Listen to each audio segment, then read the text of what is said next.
nshuti bakunzi ba solfège, bakunzi ba muzika, bakunzi bo kumenya kuririmba neza, gusoma indirimbo yanditse ku manota, gucuranga piano n'ibindi bitandukanye muri muzika wakunda, mwese muzi ko mukunda, uzi ko ufite uburyo ukunda muzika, ukunda kumva indirimbo cye, icyo ari cyo cyose waba ukunda kijyanye na muzika, mwese ndabashuje cyane. N'abandi wenda baba batubonye ariko wenda bitabafasheho batabiha umwanya cyane, namwe ndabasuje kandi mbahaye ikaze. Nitwa Haragirimana Theophile, icano yitwa Ndabakunda TV. Abantu tumaze iminsi twigana murabizi ko turi mu byo bita bemol, amabemoro muri muzika. Mwari mwarabinsabye muransaba ngo twige dièse na bemol. Ubu hano kuri icano ya Ndabakunda TV turimo kwiga ibyo bita bemol, ariko na dièse ntitwazisize inyuma, ahubwo ziri kuri yindi cano yitwa Theo UBS and Music. Niho turi gucisha ibijyanye na dièse, hano twacisha amabemol.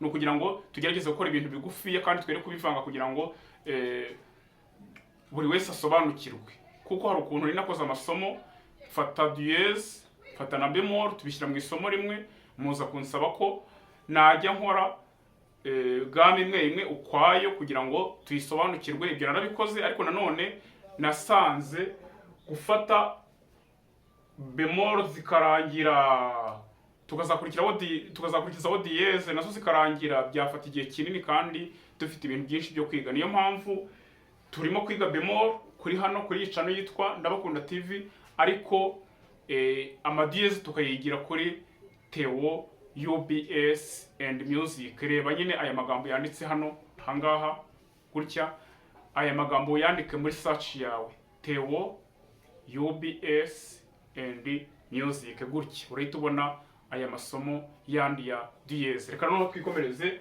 tujye hano kuri bemol. Duherukana twize ukuntu utu tuntu dushyirwa, tuno tubemol dushyirwa hano muri muhundwa note cyangwa se kuri porte. Murabyibuka nababwiye yuko akambere kajya muri C, hakurikira akakabiri kakajya muri mi, akagatatu kakajya muri ra, akakane kakajya muri re, akagatanu kakajya muri sol. Ubwo tugeze kwa gatanu. Iyo ushaka kutubona twose uko dutondekana byo biroroshye. Akambere kajya muri C, mi, ra, re, so, do, fa. Ubwo nuvuga ngo hano inyuma hasigaye tungahe? Hasigaye utuntu tubiri, ariko natwo tuzareba ibyatwe. Reka tubanze twige utungutu. Iyo rero usanze kuri kopi y'indirimbo yawe ufite ugiye gusoma hariho utu bemoro dutanu, iyo gamme aba ari re bemol. Ariko ntabwo bihagije ibyo kuvuga ngo nsanzemo dutanu ubwo ni re bemol. Nibyo ushatse wanabifata gutyo, ariko byonyine ntabwo byaba, urumva ntabwo twatwize ku buryo bwuzuye. Ntabwo nyine waba ubihagazeho 100%. Nta nubwo wajya kubisobanurira umuntu uvuga ngo ubwo harimo dutanu ngo ni re bemol ugahita ushaka amanota muri re bemol kwa bameze. Ni byiza, ariko reka tubyige ku buryo bunoze nkuko mwabisabye. Ni uvuga ngo kuba ari dutanu ni kimwe, ariko kandi naho turi ni ikindi. Akambere kajya muri C nkuko nabivuze, akakabiri kajya muri mi, akagatu kajya muri ra, akakane kajya muri re, akagatanu kajya muri sol. Uzi ikintu cyiza cyo gukurikirana utu tuntu, uzi impamvu yabyo n'umumaro wabyo kugira ngo ubuze ukuntu dukurikirana. Bigira ijambo iyo ugiye kubara ngo akanyuma nakaye, kuko gafite icyo kavuze. Kuba uzi akashyizwemo nyuma bifite icyo bivuze. Ubaye utazi akashyizwemo nyuma, utazi uko bitondeka, ntiwamenya ngo akanyuma nakaye. Ushobora kubara uko wibone kuvuga ngo rimwe, ngo kabiri, ngo gatatu, ngo kane, gatanu.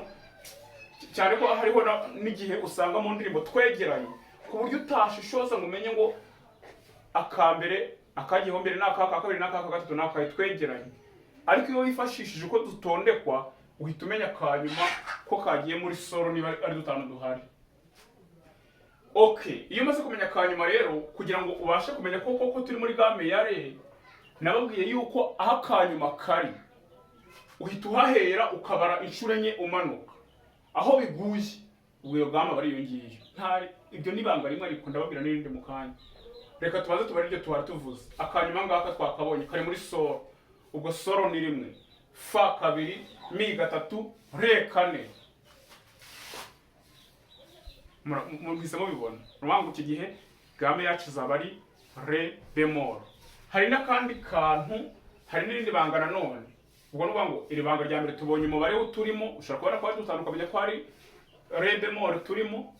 Ushobora kubona akanyuma aho kari ukabara umanuka inshuro enye ukareba aho bigwa birahura na re n'ubundi ukamenya ko turi muri re bemol. Ushobora nanone gufata indi option cyangwa se ubundi buryo bwo kumenya indirimbo gamme irimo wifashishije kumenya ngo akabanziriza kanyuma karihe. Niyo mpamvu wumva impamvu kumenya kudutondeka ari byiza no kumenya ngo kabanje kakurikiye akagize gate kugeza ku kanyuma nakahe. Nuko ibyo bintu byose bizagira ijambo. Akabanjije akanyuma nakahe, nakangaka, sibyo se? Si, mi, ra, re. Ugahita uza kuri so. Ubwo re niyo yabanjirije iya nyuma, niyo yabanje.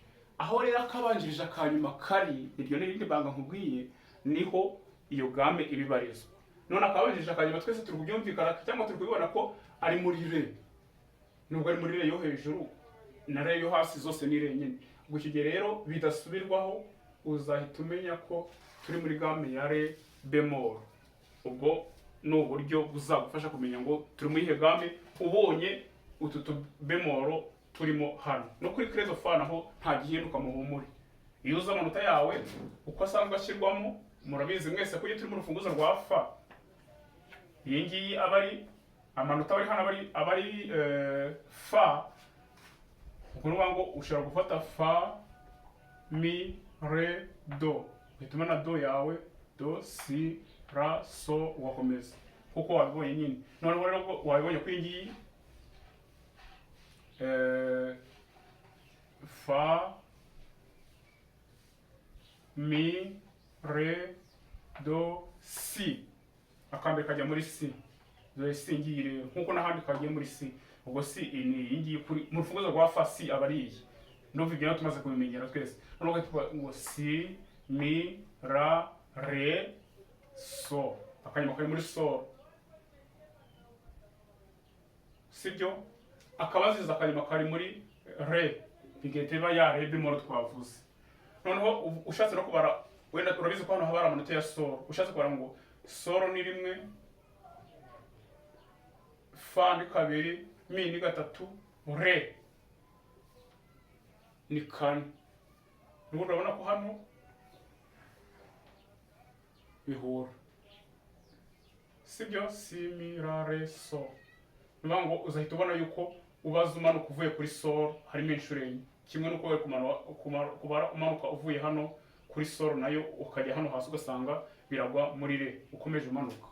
Ni iki ngiki nahita mbibabwiraho. Nuvuga ngo amabanga yo kumenya ubonye utu bemol ugahita uvuga ngo iyi ndirimbo rwose bidasubirwaho iri muri iyi gamme iyi n'iyi, uzabivumbura ugendeye kuri ubwo buryo. Iyo umaze rero kumenya gamme indirimbo irimo ko ari re, uhita byanga bikunze do yawe uyishakira kuri re. Niho uhera ya octave yawe ugiye nko gucuranga. Tuvuge n'urugero, ugiye gucuranga piano, ushaka kuririmba do, re, mi, fa, sol, la, si, do. Ushaka kubicuranga gutyo, ariko ukabicurangira muri gamme ya re bemol. Icyo gihe rero uzahita ufata do, uyifatira aha ngaha, do, re, mi, fa, so, la, si, do. Ubu ngubu ufashe aya manota yaba ari uko kuntu waba ubisonnye neza ubikurikiranyije muri gamme ya re bemol. Uzafata rero re bemol ukurikizeho mi bemol, ubwo bibaye re. Nujya gufata mi ufate fa. Muri gamme do re bemol nuko bigenda. Uhita ukurikizaho sol bemol, la bemol, si bemol, do na re bemol. Octave yawe birangiye kwa kundi ucuranga ngo do re mi fa so la si do, urabizi ko octave no guhera ku nota rimwe watangiriyeho ugasoreza kuri rya rindi risa naryo. Niyo mpamvu na hano dutangiriye muri re bemol dusoreza muri re bemol n'ubundi. Ariko noneho ukaba wagiye gukurikiza aya mategeko, wagiye wandika niba uvuye kuri re bemol ukurikizaho mi bemol, ukurikizaho fa isanzwe, ukandika sol bemol, la bemol, si bemol, do bemol, do isanzwe, noneho ugahita wandika re bemol, ukaba ubonye ya octave yawe. Noneho kuyavanga, iyo wamaze kuyamenya, kuyavanga nko gucuranga indirimbo runaka bitewe nuko yanditse, icyo gihe bita byoroha. Nicyo ngicyo rero twavuga kuri game ya re bemol. Hasigaye utunuza tubiri, utubemol tubiri, ibi bintu by'amabemol nabyo bikaba birarangiye, tugahita tujya mu masomo mashyashya. Uyu munsi rero kanze dusoreza ahangaha. Ugira ikibazo kuri iyi re bemol twize uyu munsi, munyandikire muri comment. Ariko niba waba udafite ikibazo, wenda ushaka ufite inyunganizi cyangwa icyifuzo n'igitekerezo, biremewe kwandika muri comment. Ariko na comment yari yose wakwandika, sinangomwa n'ibyo ngibyo utagendeye. Iyo wakwandika yose muri comment, ngewe nyiha agaciro kandi ndayisoma. Nitwa rero Haragirimana Theophile nkuko nabibabwiye, iyi channel yitwa Ndabakunda TV. Musimbukire no kuri Theo UBS and Music, naho mureba andi masomo ahari ajyanye, noneho muze kubona impamba ihagije. Ubutaha tuzaza twiga turangiye dusoza iby'amabemoro, dusigaje tubiri twonyine, hanyuma tukajya mu yandi masomo. Ciao ciao, naho ubutaha.